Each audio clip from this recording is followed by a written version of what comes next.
I am in Akihabara, Japan. It is a place with lots of really unique stores and things, like the Maid Cafe. That's why she's dressed like that. She's representing the place.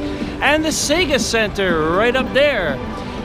People spend hours playing video games and other kind of games in that 5-floor Sega Center. So I figure if I'm in Akihabara, then the topic we're going to talk about today is the value of your time. That's right, I figure that's appropriate, because it's a pretty neat place, Akihabara, but you could spend hours and hours of your life here.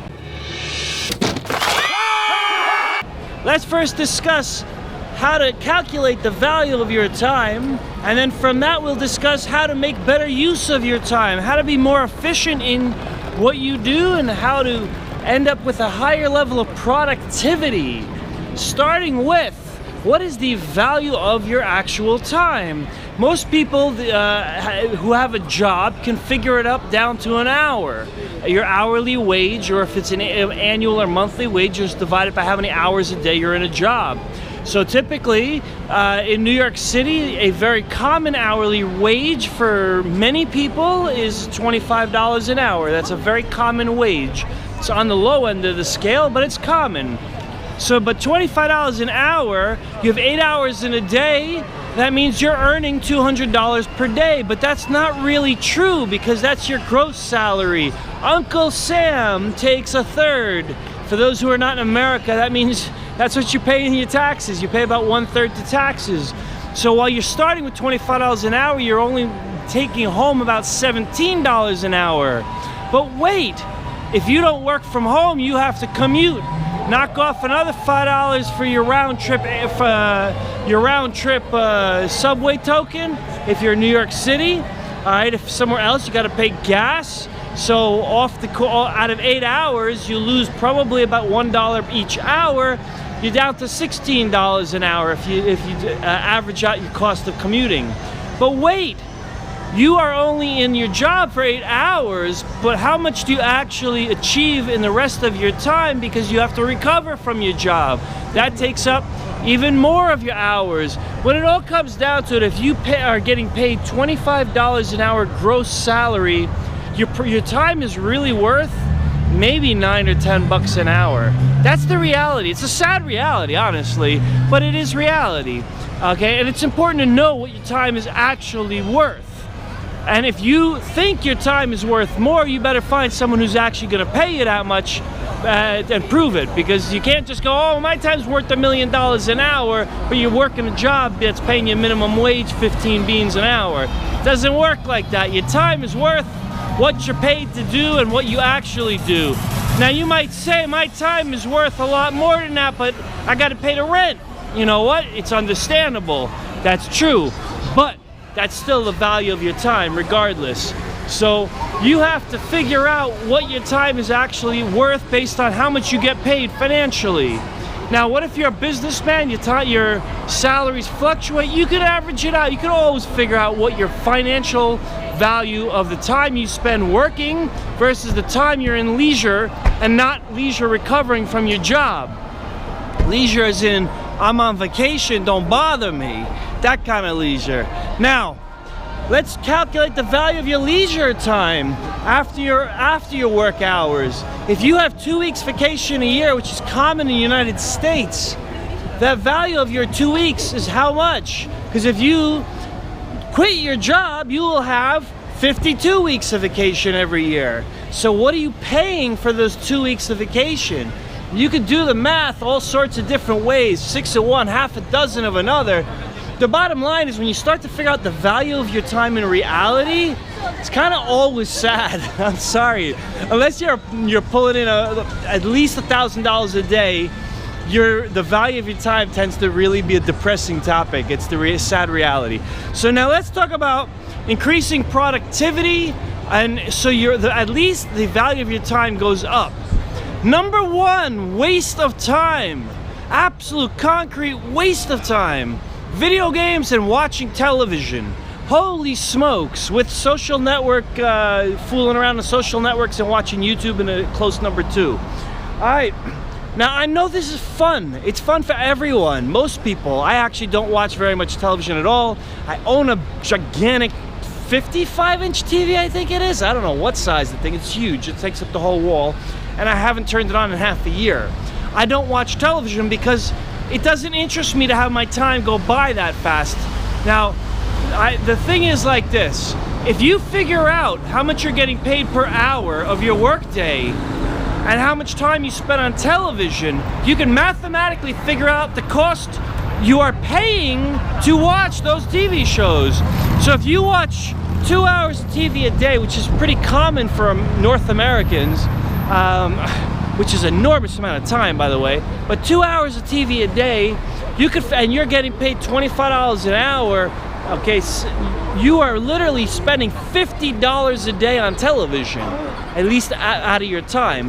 Now, obviously, we did the math, and your real hourly rate is more like $10 an hour if you're getting paid $25. So it's more like you're paying $20 a day to watch your television shows. On top of that, many people pay for cable service, and then they're going to spend $100 to $200 a month on top of that. There's 30 days in a month, so that works out to be $3 to $6 per day on television, on top of your time value. So this is a huge waste of time. You get nothing out of it other than certain social skills to be able to discuss the TV shows with friends and that kind of thing. That is probably the one thing I miss about not watching television, is I'm completely clueless when people talk about shows. Other than that, I don't miss a thing. It's a giant waste of time. Movies, TV, all these things. I know it's pleasurable. I'm not putting it down. It's not for everyone to go to just quit it. I just never was really that into watching television. To me, it was fun and stuff, and then I'd walk away going, what the heck, where did the time go by? Hello. This is Akihabara in Japan, in Tokyo. It's fun. Alright, anyway, I heard her say hello. It turns out she was looking at someone else. You guys saw, I didn't realize. So, long story short, stop doing things to waste time. But alright, that's really obvious. Let's talk about things that are less obvious. And you probably don't want to hear that if you're into, wow, that's a loud motorcycle. If you're into watching television and that's a big part of your life, you probably don't want to hear that. So let's try something you don't mind listening to. What can you do to increase your productivity? Number one question is, do you do dishes or wash clothing? Okay, because if you do, you have no idea how much faster it gets if you have a dishwasher or a washing machine. If you mathematically calculate how much time you do dishes each week, it's hours cumulatively. All right, buying a dishwasher was possibly the best time investment I've ever done in terms of recovering lost time. Doing dishes is a miserable waste of time. Nothing comes of that except maybe rough skin on your hands, all right? And laundry is a close second, except that depending on the size of your family members, how many family members you are living with, it's not as frequent. But either way, get a washing machine, get a dryer. Spend $1,000 on a washer and dryer, and you no longer spend hours in the laundromat doing things, okay? Spending your hours of your laundromat doing laundry. And, oh my God, you see the craziest stuff here in Akihabara. Okay, that took my attention. All right, so, if you have a dishwasher, if you don't have a dishwasher, buy one. Highly recommended to increase your time. Now, what about commuting? Well, the easiest thing is get a job where you work from home if you have that kind of skills to be able to keep that going. You save so much time by not commuting, and most people calculate their commute time as like 1 hour here, 1 hour there, how much time they're in the car or in the subway or whatever, but it's not. Because when you go to an office, you also have to dress appropriately.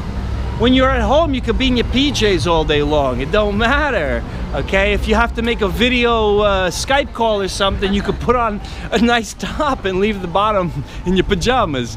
So it's important to realize that when you commute, it also means you got to dress up for it. That takes time to look presentable. It also means you're burning through clothes. There's an expense of that. And there's also a time element of having to do all that laundry. All right, if you can work from home, you save a lot of time. All right, let's say working from home is not an option, because it's not for many people. It is a luxury to be able to work from home. So what's the next best thing you could do? Well, what if you could hire a chauffeur to drive you so you could be more productive while you are in the car? How much does a chauffeur's salary cost? It's expensive. If you can't afford it, that gives you a rough estimate of how much your time is actually worth. It's not worth enough to pay someone else's salary for you to save your time. That is absolutely key. So that is a realization. In fact, most people, their time is not valuable enough to hire a chauffeur so they can use their commute time more productively. That's an interesting realization. It is a fact. It is nothing wrong. It is just reality. Your time is only so valuable. Now, there's all sorts of things that people do to waste time, and you have to stop doing that if you want to have a higher value to your time. But then what about the fact that there's only 24 hours in a day? What do you do in all of those 24 hours? What's the thing that takes up the majority of those hours daily? Whereas aside from your employment, chances are you're sleeping a good number of those hours. That's right, sleep is probably the biggest single use of time on a daily basis. So how many hours a day do you actually sleep? A grown adult who's done growing needs only about 7 hours of sleep every day. You don't need to sleep more at a biological level. You may want to sleep more, you may find that luxurious, but you have no need. You are literally wasting every hour from 7 on. Wasted away, man, for 7 hours. Oh, I love Akihabara. All right, Tokyo's the best. Okay, so you're wasting every hour beyond 7 hours of sleep because you simply don't need it. Okay, once in a while people want to crash, I get it. But if you sleep on a regular basis more than that, you are absolutely wasting your time. I know a girl, she has to sleep 10 hours a day. She's in her 20s, she's done growing. There is no logical reason to need 10 hours a day. I can't figure this out. She told me she needs it for her mental stability. Okay, there must be something else going on there, because 10 hours every day, you are just wasting the last 3 of those hours every single day times 365 days a year. That's 1,000 hours a year lost. Holy smokes. If you're getting paid even 10 bucks an hour, that's $10,000 a year lost in sleep. Arnold Schwarzenegger had a great line. He said, if you need more than 6 hours of sleep, you need to learn to sleep faster. I love that line. 6 hours is a little extreme. I got last night 4.5 hours, and I'm still going. It's about 10 o'clock at night here at Akihabara, and I'm still going on 4.5 hours of sleep, and I feel fine. I'm not like everybody else. I have huge amounts of energy. I get it. I typically need 7 hours, but I can drain my sleeps pretty down low and still keep going. That's me. That's okay. It's not for everybody. But hello. What the heck is he dressed like? Anyway, that was bizarre. All right. Anyway, sleeping very small amounts is not for everybody, but 7 hours is. Mind you, I want to give a caveat that is only for adults who are done growing. If you are watching this and you are a child or teenager and you are still in your years where you're growing, you should be sleeping at least 8 hours a day, sometimes 9, because that's when you grow, unless you want to be a shorty. But if you don't want to be short, you gotta sleep. All right, that's this bit of advice is only for people who have reached their height where they are satisfied if they never grow again. Now, on that note, you need to sleep less. You can sleep, if you get down to 7 hours a day and you were sleeping 8 before, that 1 hour every day is 365 hours a year. Do you know how many days that adds up to? Like, that's something around 15 added days every year of productivity. That's a lot of time. Think about that. The less you can tolerate sleeping, the better off you are. Now, it's also a matter of using your time productively. I mentioned before social networks. Social networks are a huge gobbling up of time, as are YouTube. However, YouTube can be used productively, as you are right now watching me. This is a productive use of your time. YouTube or Amazon videos or anything else, you can watch things where you learn, and that's okay. But if you're watching nonsense that you don't learn nothing from, don't learn anything from, maybe I should take grammar classes again. It's my New York habits. If you are learning nothing from what you're watching, you are wasting your life away on that time. Now, the best part about the example of social networks and YouTube is you can make money from that. People make plenty of money, so instead of using your time to fool around, you could theoretically be using your time to earn more money. All right, many people make money on YouTube. Social networks, you can build up a following, become an influencer, and become very wealthy if you have that capability. Not for everybody, I realize that, but don't waste your time on it. And in fact, there are ways people can make money online at any hour of the day. There are things you can do to increase the capital that you have brought in, okay, that you bring in each day. When you do anything throughout your day that is not a requirement for life, meaning not showering, not shaving, not sleeping 7 hours, anything beyond that, figure out if it's really worth your time. All right, there are other ways you can lose time. A random example is, I had someone who I know visit New York City. She did not spend $20 on a SIM card for her telephone. Because she didn't do that, she had no internet connection. Her Google Maps didn't work, and her ability to communicate was impossible unless she found Wi-Fi. Now, New York City is not so bad because every Starbucks and Dunkin' Donuts gives you free Wi-Fi, and McDonald's too. However, she had to keep going places just to figure out where she's going. I kid you not, as funny as that sounds, her Google Maps wasn't working until she actually showed up at a place that had Wi-Fi, and she couldn't ask for help from anyone by like text message because she had no service. $20. She saved $20 on, I think it was a 1-week trip. Divide that by 7 days. That is a whopping $3 a day. She must have lost easily many hours of her time for $3 a day. So, like, a great productivity tip: anywhere you travel, if it's more than a day, buy a local SIM card. It's totally worth the money just to have internet connection and be in the 21st century. All right, wherever you go, make sure you have connectivity. We are living in the 21st century, almost the year 2020. It's very important that you connect and that you don't be cheap about things like that. Cheap pays double. I believe that's a Russian proverb. It's true though. When you skimp on things that you need, you end up paying more later. Simple things like people who buy crappy shoes that hurt their feet. Some people buy shoes that hurt their feet because they like the way they look. That's a different type of choice. I'm talking about the people who buy the dollar store shoes that hurt their feet. Then they end up with foot problems, and that costs a lot more in medical care and in lost productivity because you can't walk. I mean, the things people do, cheap dental service.